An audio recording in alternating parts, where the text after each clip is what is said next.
Hey guys, Mario here. So I'm very saddened to hear about the tragedy happening in Texas and the 14, 18, I hear lives that were injured, lost, and the hundreds of lives that are going to be changed forever because one person decided to take a firearm into a gun-free zone.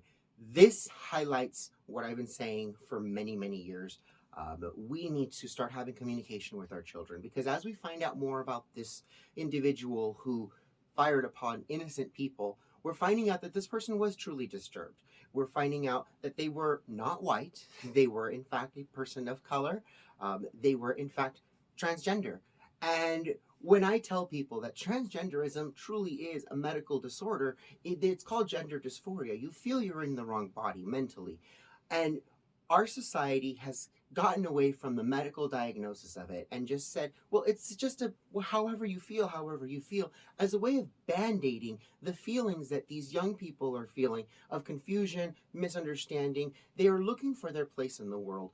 And oftentimes parents shut down the conversation because it's uncomfortable. So I want to tell parents today, please have a conversation with your kids. Talk to your kids. Sometimes the conversations are gonna be uncomfortable, but we as adults have the ability to communicate our words better than anyone else, especially children. Children don't necessarily have the words, they haven't developed enough. So at this point, they're very emotional creatures. So we have to use our words to be able to control not only our emotions, but also their emotions so that we can communicate effectively with them and we can come to an understanding.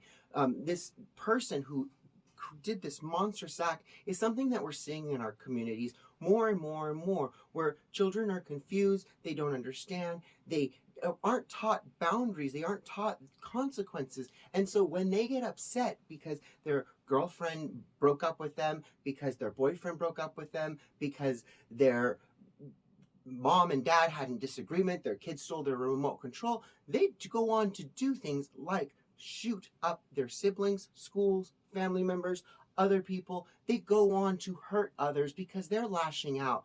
This is where we need to speak to our children and get at the heart of the issue. For adults, I tell people, and I've been saying this for years and years and years, you can see I'm very openly about who I am. I'm not afraid to show myself. But when I walk down in Los Angeles, I am never in what I call condition white. And I've said this in another Mario Presents before, and I'll say it here again. Do not allow yourself to be in condition white, especially when you're in a public space. This is why we're seeing increased attacks on people just driving down the street with the top down.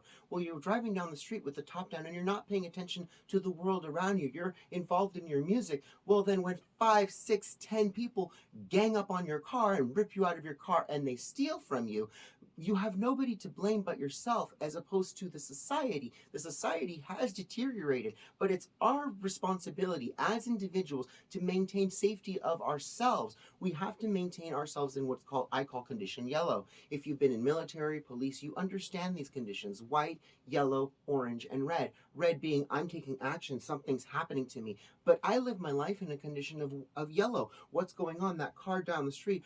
People don't generally sneak up on me because I try to keep myself in a condition where I'm paying attention to all the things around me and I'm getting ready to act on something should a condition change. This is where we should be making these yellow zones in our schools. There should be an area of protection around our schools. There should be people ready and willing to protect our children. This individual was allowed to gun down 14 people in cold blood before anybody was able to stop him, or her, however they wanted to identify. This is a problem.